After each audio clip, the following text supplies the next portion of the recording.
Hello, my name is Nate. Welcome to my art channel.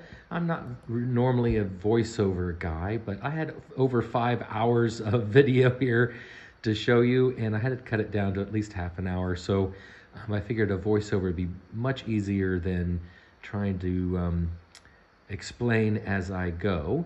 So what you're seeing me here do is put the shrink wrap that my canvas comes wrapped in over top of some wet paint. This video is actually part two. Part one, I did just of me putting the color down. It's a mesmerizing video watching the very diluted paints blend as they kind of drift along the canvas as I tilt it out. So I highly recommend you watch that video too. I'll tag it at the end of this video and also in the video description. So I've put this plastic down, and then I'm going to let it dry overnight. And I'm just adjusting now, to make sure that there's some texture in all of the areas and no huge air pockets. So this is dry, let it set overnight, and I'm just going to show you what it looks like at this stage. It's so satisfying to pull that back. So this is really pretty. I like the textures that it's created, but it's also kind of boring.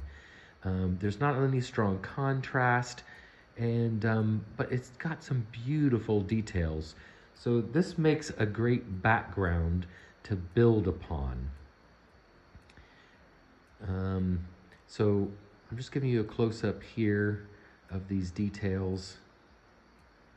I really love that. Doesn't that look like a cave drawing of a horse or something? I love that one. So my next step is that I'm going to take the plastic wrap that I just took off of here, and I'm going to cut this into strips, roughly even, not paying too close of attention. I haven't measured anything out. I'm just cutting these into strips that I can then reapply back onto the canvas and create another layer using a different color. So after I cut these into strips, I will spray my canvas with a little bit of water, just so that the plastic that I put back on top will stay where I put it. And then I spray the whole thing with quinacridone nickel azo gold. Very diluted, about 12 ounces of water and maybe half an ounce of quinacridone nickel azo gold fluid from Golden Fluid Acrylics. And I'm going to put this third strip down, just tapping it down to make sure that it's going to stay in that spot. And so I let this dry overnight, and then the next morning I added a second layer of this without removing the plastic strips. So this is the first layer. I don't think I even filmed the second layer, but here in just a moment I will show you what it looks like dried and when we remove the plastic.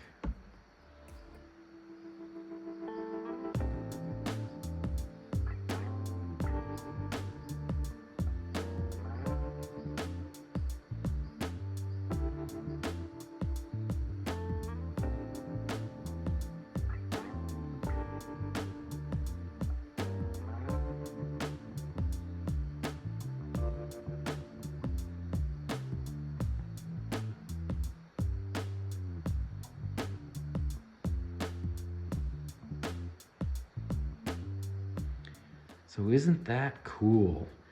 I love the way that, because I sprayed it with water first so that it was damp underneath the plastic, so the second color travels in a bit and dilutes out and creates additional texture and different layers even underneath the plastic.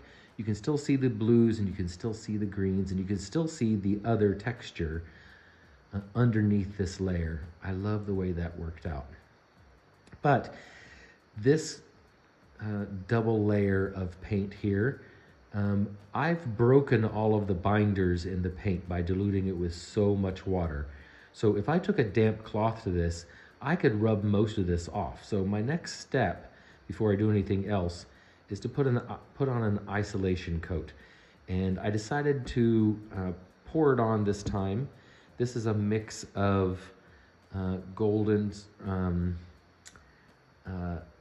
gloss gel medium and water. So I've thinned it way, way down so that it can pour on, and I can tilt most of it off.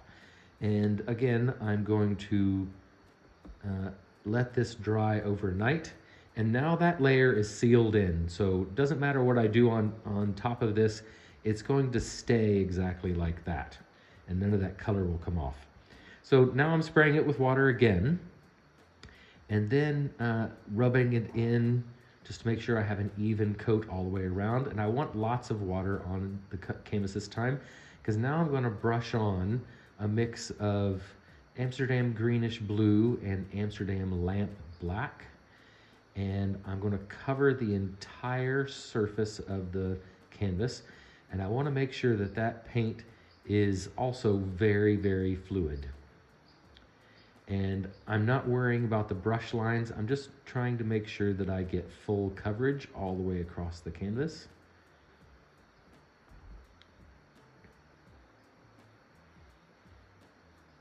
Going in with some color, going right back into that wet surface. If I hadn't put the isolation coat on there, the surface wouldn't have been smooth enough for this part to work. So now that I've got color everywhere, I'm going to take some 96% isopropyl alcohol and a pipette, and I'm just going to squirt it and splatter it onto the canvas. And this has a bit of a hydrophobic effect, so the alcohol both gathers the paint and pushes it away from itself. So it creates a really organic, interesting shape. I love all the tiny little splatters, and of course the big splatters too. So I just used, I think 4 or 5 pipettes worth of alcohol on top of this. I love that effect. It almost has like a crater in the center of it.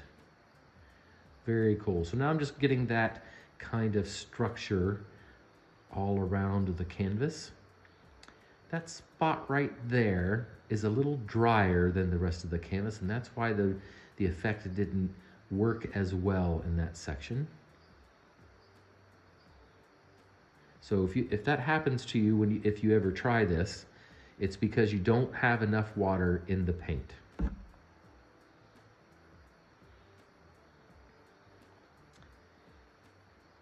I thought maybe if I squirted a little bit of water in the center there, it would help. And then I took some alcohol on a paintbrush and added some other areas, trying to build on the structure and texture. I like the splatters better than using it with the brush. And now we've let it dry. I've waited about 2 hours. It was dry to the touch. And now I'm just going in, it's too dark, and I want to reveal some of those layers underneath that isolation coat. So I've just got a damp cloth. It's not wet. I've wrung it out as much water as I could get out of it. And then I'm strategically lightening some of these other areas. It's still going to leave me a really cool, grungy, layered effect. But I do want to still reveal some of that color from underneath. Some areas I'm applying more pressure, and I'm going back over and trying to find more interest in the colors.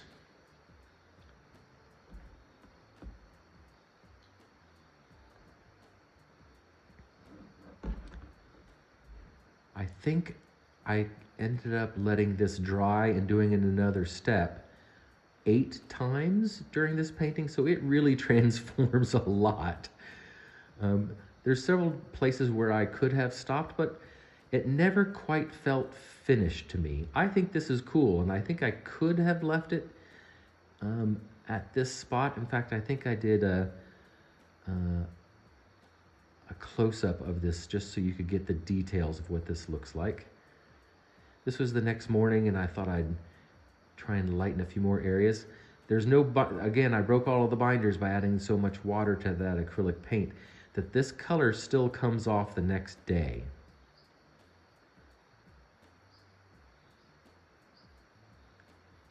In fact, it helps if you spray it with a little bit of water.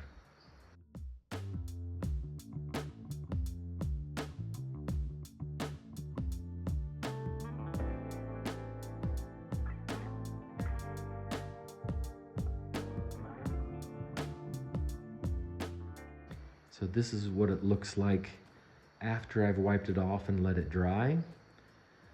You can still see the original base coat color. There's some blues in there.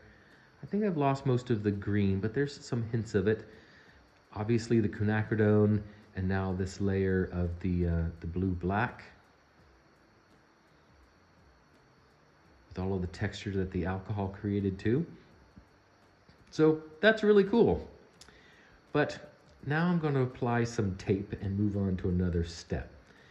This first layer of tape that I'm putting down, I'm creating a frame that I will do my design within. Sometimes I like to have a frame when I do this, and sometimes I want the pattern to come all the way out to the end. In fact, there's parts of it you'll see later where I do take the pattern over top of the frame, but I do it strategically.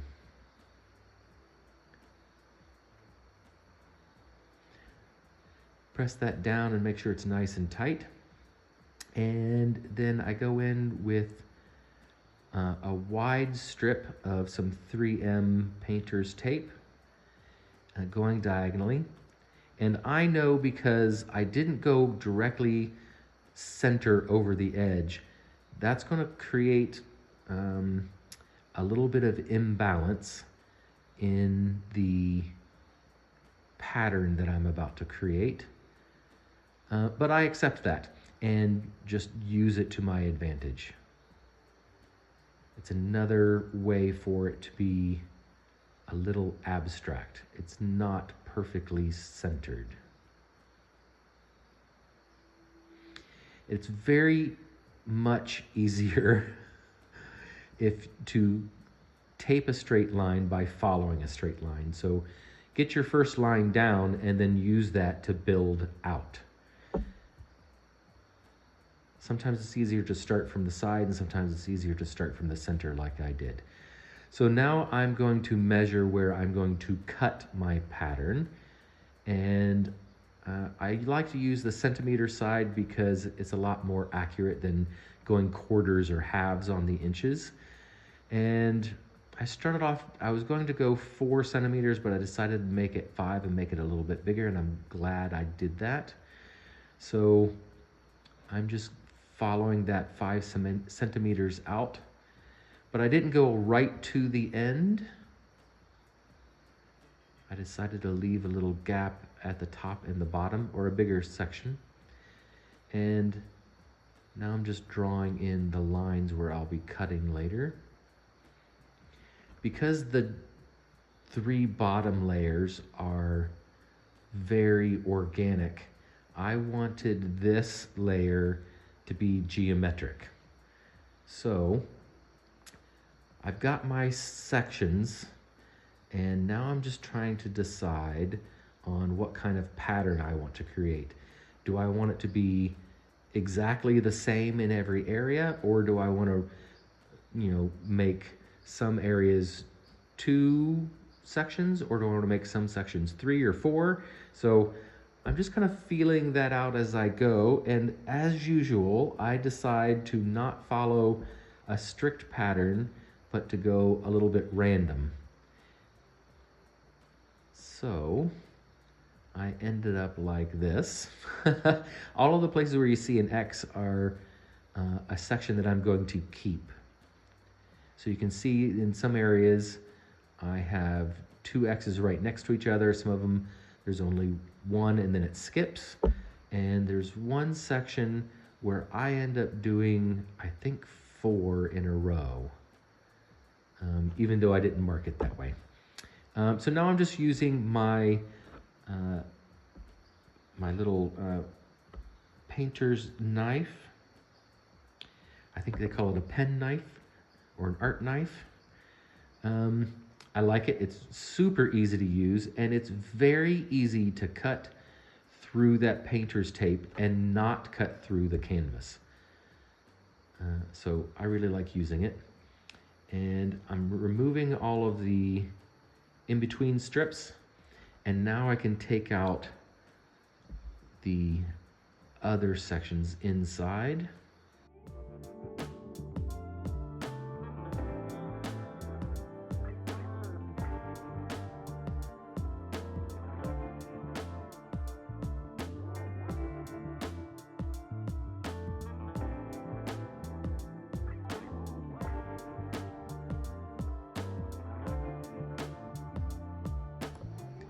So here you'll see me adding on another isolation coat. This time I used some varnish, and it's very, very thin. And it was a bit of a mistake because it definitely seeped under the painter's tape more than I was expecting it to. I'm putting on the isolation coat because I know my next layer is going to be very fluid as well, and I wanted to protect that grungy layer that I just painted. And so now you'll see here that I'm mixing up some titanium white, just a little bit of white, and probably 4 times that amount of water. And I'm using my brush to just kind of mix it up. And titanium white is very opaque, but by using a lot of water, I make it semi-opaque. And now I'm just going to dab it all over the place. And because I have an isolation coat, if I didn't like this look, I could wipe that right off, and it gives you an opportunity to change or pivot, which sometimes happen. I like to follow my instincts when I'm painting, and sometimes my instincts are wrong. So I'm gonna cut out a lot of this because this is just me dabbing some white paint all over the place. And this is mostly dry. I know that it's dry on top, but it's probably white underneath, or probably wet underneath. And you can see, boy, did it seep under that tape.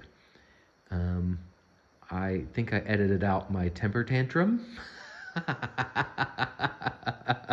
It was brief, but I was not pleased by that. I was expecting to fix a couple of little areas. I was not expecting it to fill in nearly as much.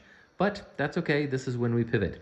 And it did leave me a really interesting texture, and I can still see the shapes. So I let this fully dry, and the solution I came up with, I think, ended up being better than my original vision for this. So sometimes, you know, accidents turn into opportunities. But it's still okay to have a temper tantrum. Okay, so what I decided to do once it was fully dry was to go back in with some color and do it like I would if I was doing a watercolor painting. So I started off with a little bit of water, just like I'm doing here, and I'm getting the surface damp. This is a wet on wet watercolor technique. So I put a little bit of water down, and then I take my diluted paint and I just dab it in. And because it's very fluid, these paints are going to mix and drift and merge a little bit, and it's going to create a beautiful effect. So again, I think I cut a lot of this out because it's a lot of repetition, and I think I spent about an hour and a half doing this, taking my time. The fun was in making each of these little rectangles different, and also kind of following the color from underneath. So where there was a blue or green tone, I put on this kind of turquoise tone that I created.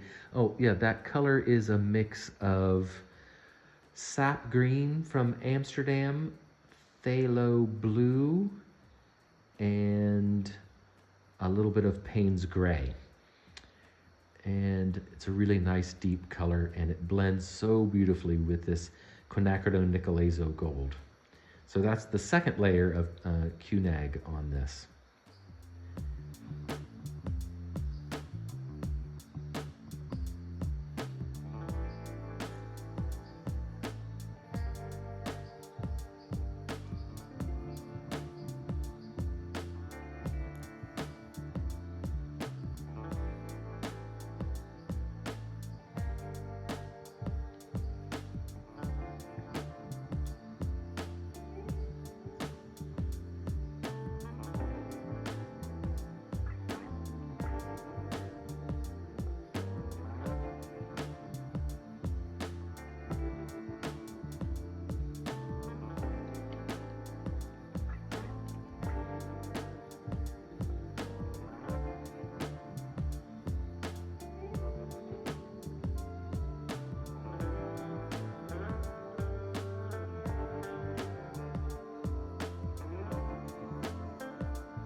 Okay, so this is dry once again, and I'm really happy with it.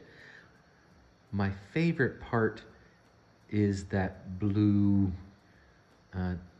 turquoise color, and I love the rich tone of the quinacridone, but I decided that I wanted some sparkle on this because that titanium white that I put on there is very, very matte.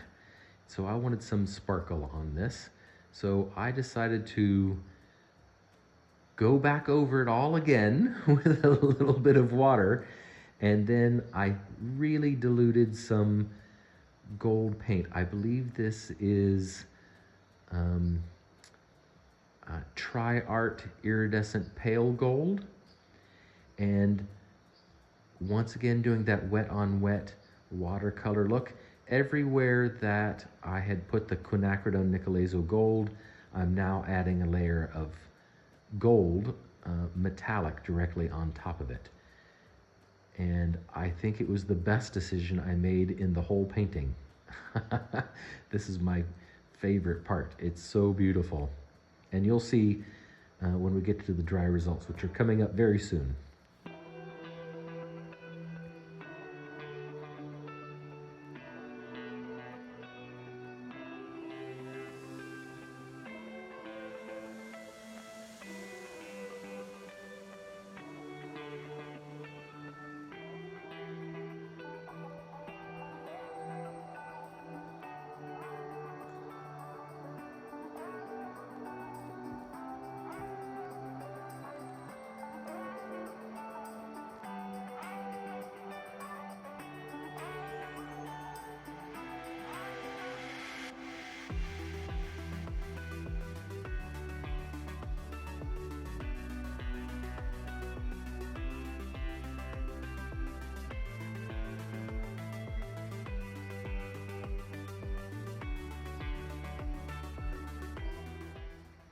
Oh, and I just wanted to point out that I'm um, wetting the entire surface of the rectangle, not just where I'm putting the gold paint, because the mica flakes will continue to float.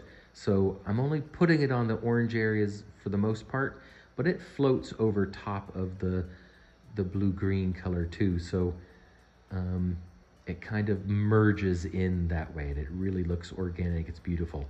Okay, so now I've decided that because the white drifted underneath my border, my frame, I need to cover that up and clean that up. So I'm brushing on a layer of Payne's Gray, and I'm going to do that all the way across and on the sides.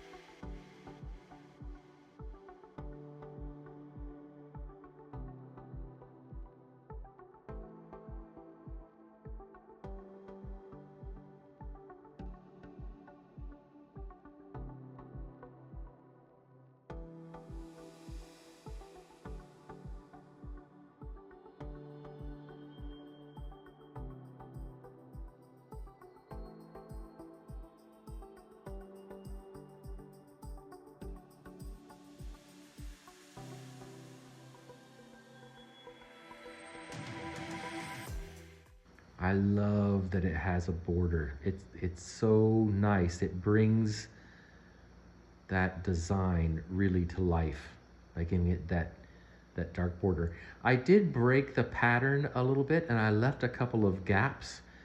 You can see there on the edges. On the left-hand side, there's the little bit of gold that comes over. And now I'm going to draw 3 diagonal gold lines directly across. I think it just finishes it all off and gives a really clean line. There's so much organic texture on this. I wanted one thing, one element that was just super clean. And they're very thin, it's very subtle, but when I did that, I knew this piece was done. So here is the final dry result. I love how the gold lines continue over the edge. You can see all of the layers, and when that gold hits the light, it really shines too. I also sealed this with actually 2 final layers of some Kamar spray varnish, and it left a beautiful finish on this. Some of the areas are still very matte, some of them are glossy. It's a gorgeous spray varnish. I love it. And I love all the layers in this piece. I hope you really enjoyed watching this, and I hope it inspired you to try something new. So don't forget to leave me a like, leave me a comment, subscribe if you'd like to see me do more, and go mix up some paints and be fearless.